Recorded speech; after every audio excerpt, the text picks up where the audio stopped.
Les ondes mécaniques sont de deux types. Il y a les ondes transversales et les ondes longitudinales.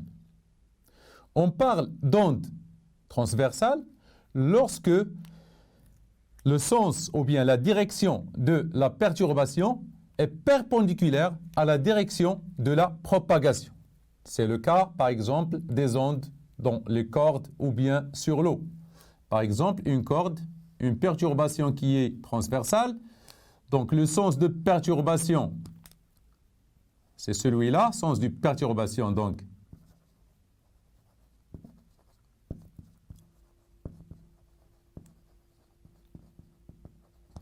Et le sens de propagation.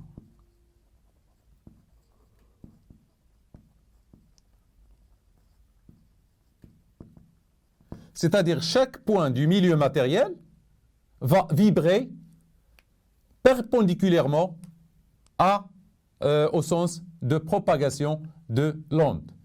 Je vais vous montrer une animation montrant cet aspect. Donc vous voyez ici le point rouge qui vibre verticalement et l'onde se transmet horizontalement. On trouve aussi ce type d'onde, par exemple, dans les ondes de surface, les ondes à la surface de l'eau. Quand on jette, par exemple, une pierre à la surface de l'eau, on constate formation des ondes circulaires qui se propagent suivant la surface de l'eau, comme le montre la figure que vous voyez. Donc, vous voyez bien que le sens, la direction de la propagation est perpendiculaire à la direction de la perturbation. On passe maintenant aux ondes longitudinales. Les ondes longitudinales, par contre, le sens de perturbation elle est parallèle au sens de propagation. C'est le cas, par exemple, du ressort. Dans un ressort, il y a ce qu'on appelle des compressions de spire et dilatation de spire. Des spires compressées et des spires dilatées. C'est comme ça que se propage. Voilà. C'est comme ça. Il y a une compression, dilatation, voilà.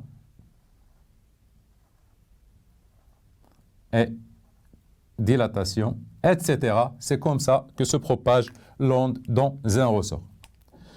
Je vais vous montrer une animation expliquant cet aspect des ondes longitudinales. Vous regardez bien le point rouge qui se déplace parallèlement au sens de propagation. Donc, ça montre l'aspect de l'onde longitudinale. Toutefois, les ondes sonores sont des ondes longitudinales. On explique leur aspect par la compression et la dilatation des couches d'air. Par exemple, si vous avez un haut-parleur, donc les couches d'air se compressent et se dilatent.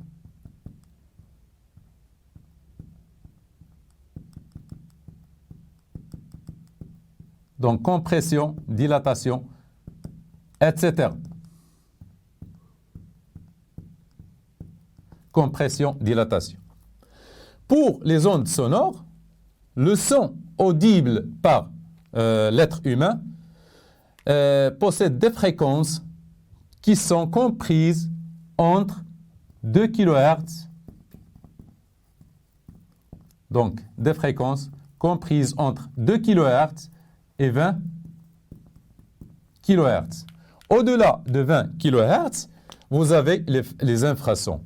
Et en dessous de 2 kHz, on a les ultrasons, ce qu'on appelle le mawjat فوق الصوتية qu'on utilise souvent dans les sonars.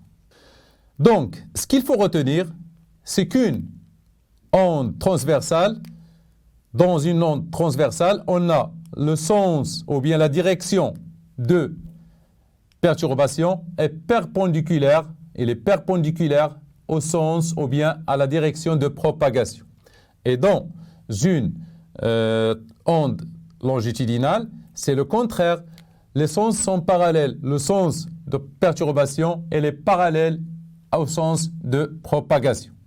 Ainsi, le son est une onde longitudinale et la fréquence du son audible est comprise entre 2 kHz et 20 kHz.